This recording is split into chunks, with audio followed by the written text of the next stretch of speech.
Hi everybody, it's Mike here from TwoDads UK, and we are this evening speaking to a fertility clinic that will be very familiar to you for the users that follow that TwoDads UK. We're going to be speaking to Herts Essex Fertility Centre, and we're going to be specifically speaking to Sarah Templeman, who is the nurse manager down at that particular centre, but also, and not only that, she also manages the surrogacy and the egg donation program as well. So I'd like to welcome Sarah to today's live. How are you? Hello, Mike. I'm really good, thank you. Very good. Very nice to see you again. Yeah, you too. And busy, I hear. I hear you're a little bit busy. We are a little bit busy. We have been very busy since after Christmas. The pandemic has slowed nothing. People still want babies. I don't think we've ever had such a long wait for appointments, actually, for consultations and to start treatment. So yeah, it's busy, which is a good thing. And do you think the climate is encouraging people more to build their families this way, or are you not seeing the COVID effect anymore?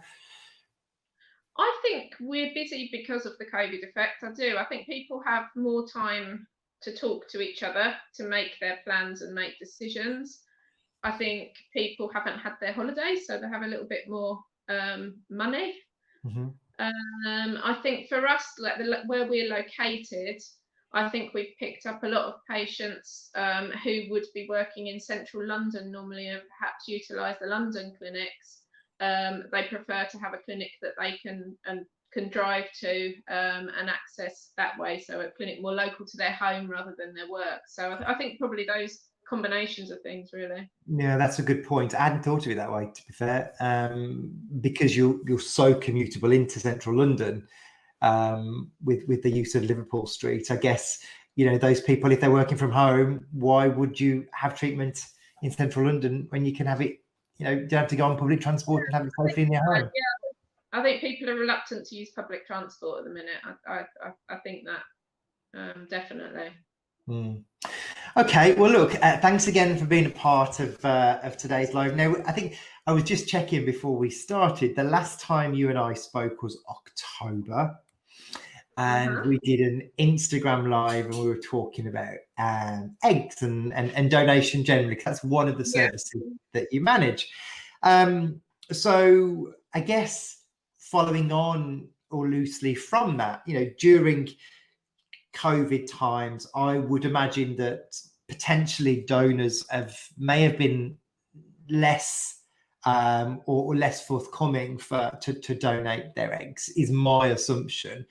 And just wondered really to see if that has been the case at Herts Essex, whether you have seen a dip in donors other than shared donor cycles.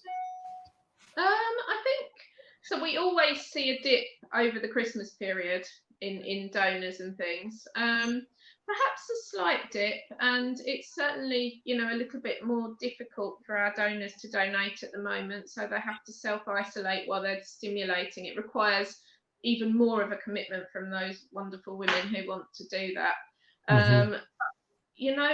It's been really surprising the amount of inquiries that we've had. So again, people have got that thinking time, so perhaps we've still got the inquiries.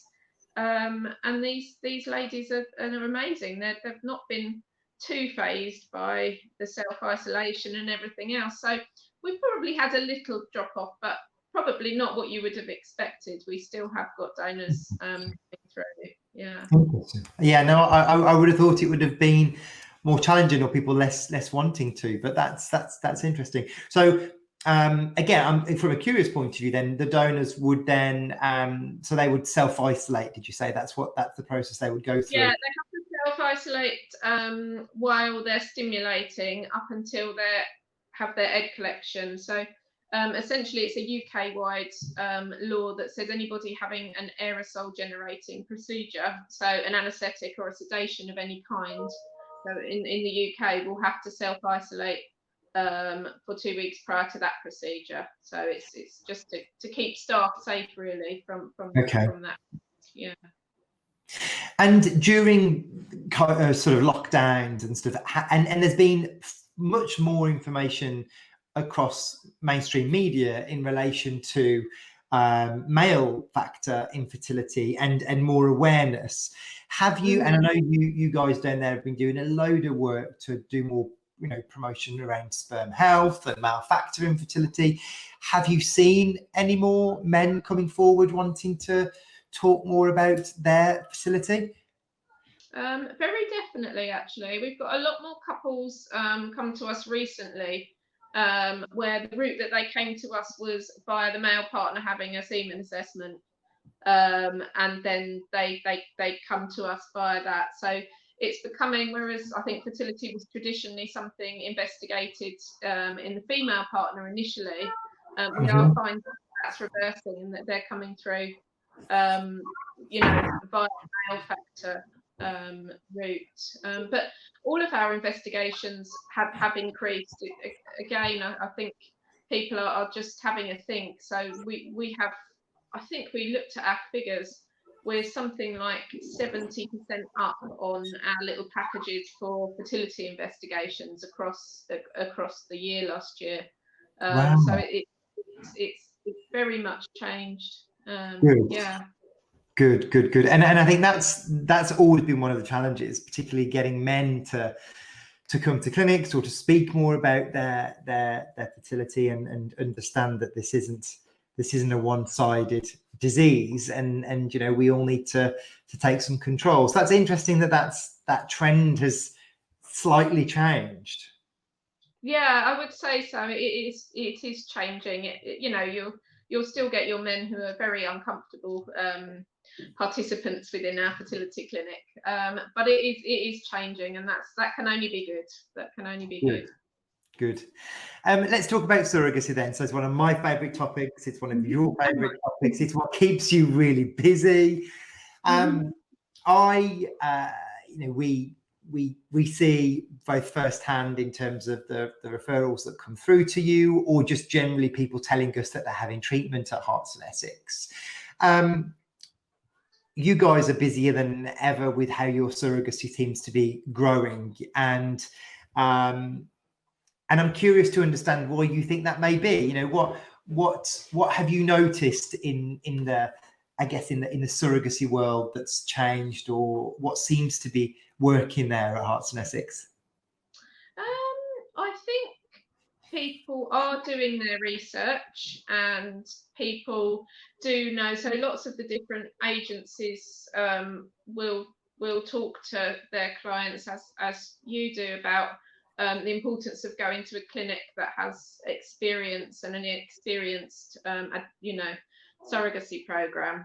And I'm certainly getting inquiries from that point of view, that patients are wanting to go to a clinic who are used to providing that service. Yeah, so I think I'm getting a lot of general inquiries. So I think patients have been to the HFEA to research. So people are having time, I think, to do their research and locate the clinics with the experience that they want to use. And I think you make a really good point in terms of it's not just about whether a clinic performs surrogacy. It's, you know, you need to be making sure that you're doing your research, and that how many cycles does a particular clinic do from a surrogacy point of view.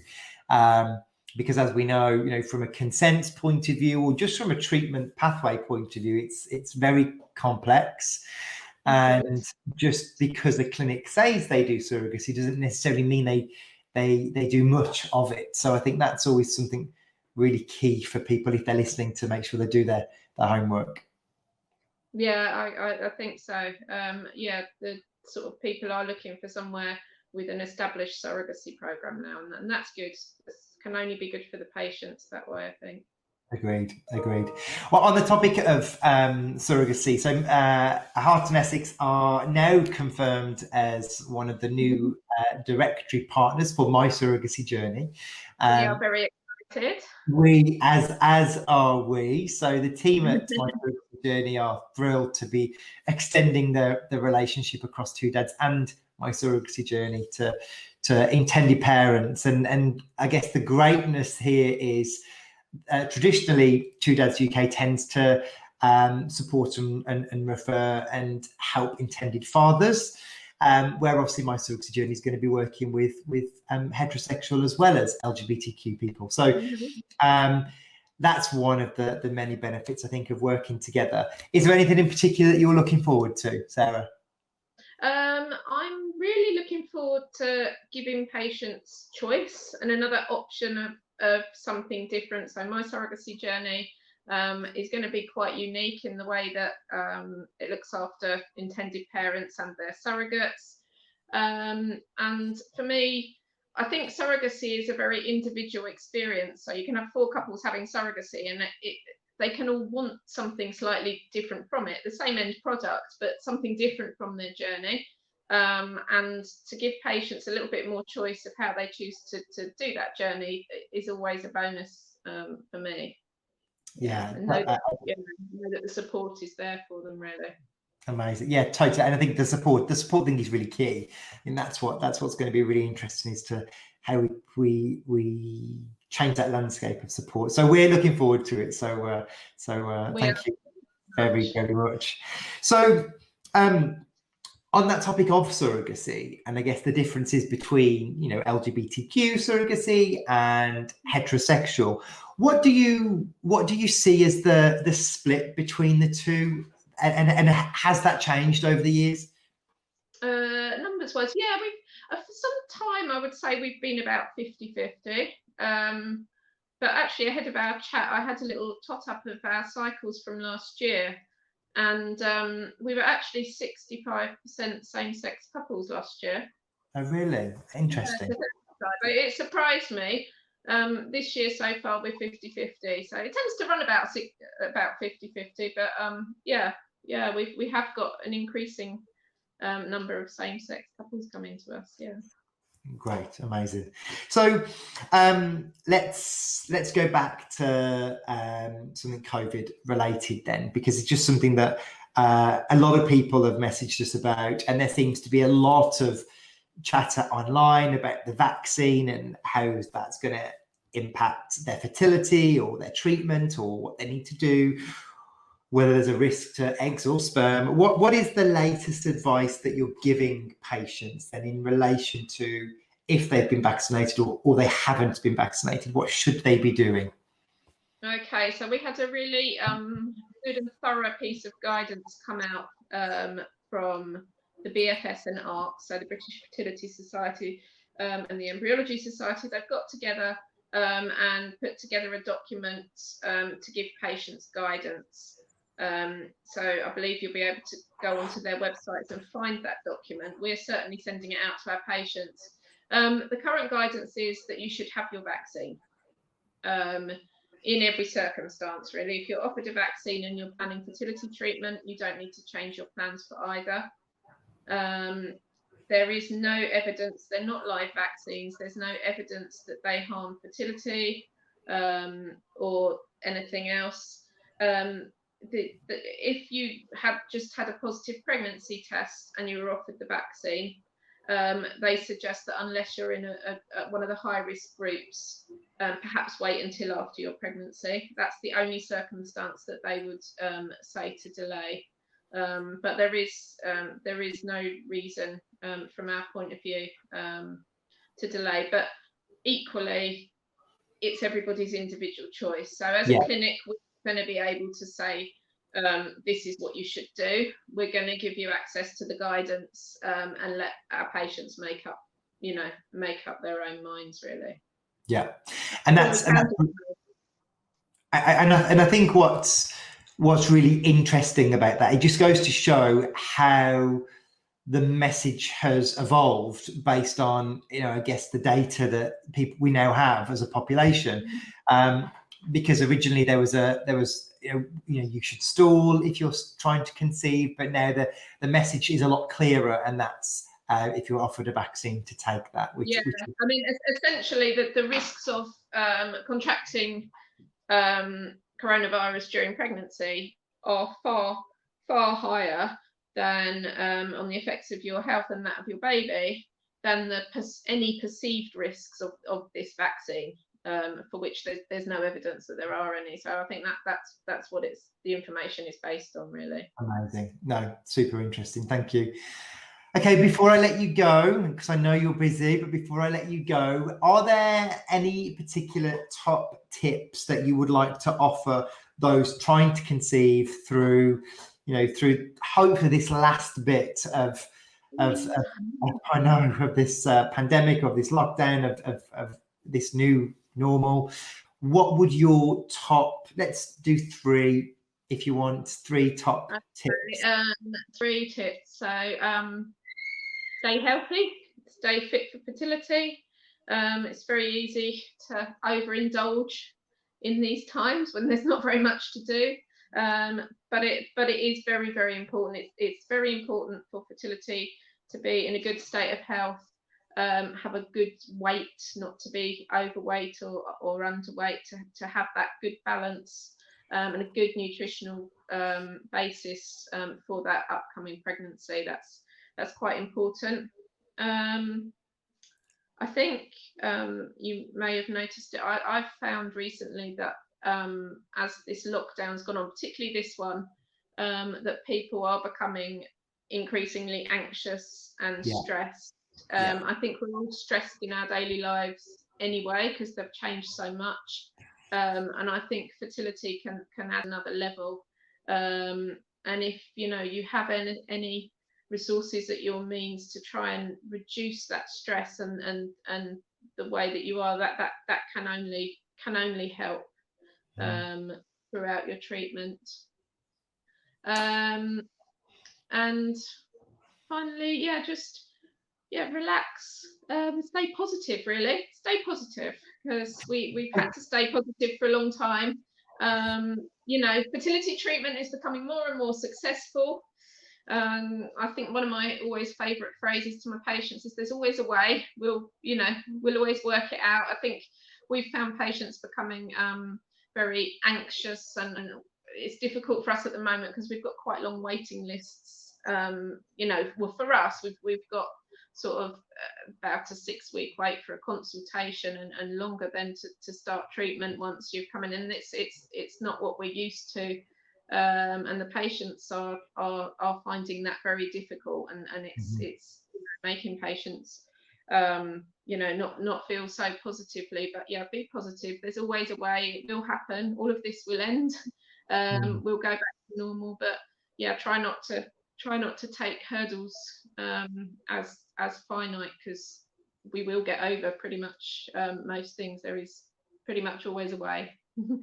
And you've got a number of support groups as well online, haven't you? So I know I've seen that there's a couple of groups that patients find quite useful.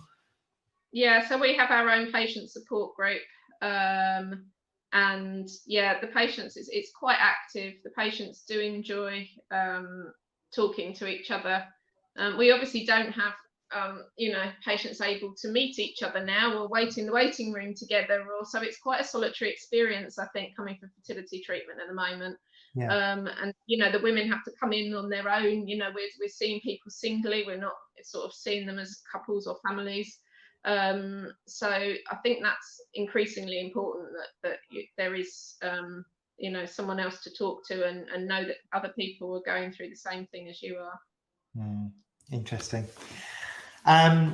Sarah, look, thank you so much. I'm obviously going to remind everybody as to how they can get in contact with you. I'll put all of that in the comments. I'll give everybody a reminder of your website as well. Is there anything else that you want to add? No, I don't think so. Just do your homework. Anybody looking at fertility treatment, don't be afraid to ask questions. Ask as many as you like. You're good at answering questions. I'm very happy always to answer questions and fill patients in. If you're anxious, talk to us. Talking is good at the moment. There's lots of anxiety go around, and hopefully we're all looking forward to a much nicer world, normal world in the summertime. Let's hope so. Look, I couldn't agree with you more. Thank you. And thanks again for giving up some time for us today. Sarah Templeman from Herts Essex. Thank you. You've been an absolute treasure. You take care, Stay safe, and we'll speak to you soon. You take care. See you soon. Take care. Thanks, Mike. Bye-bye. You're welcome. Right.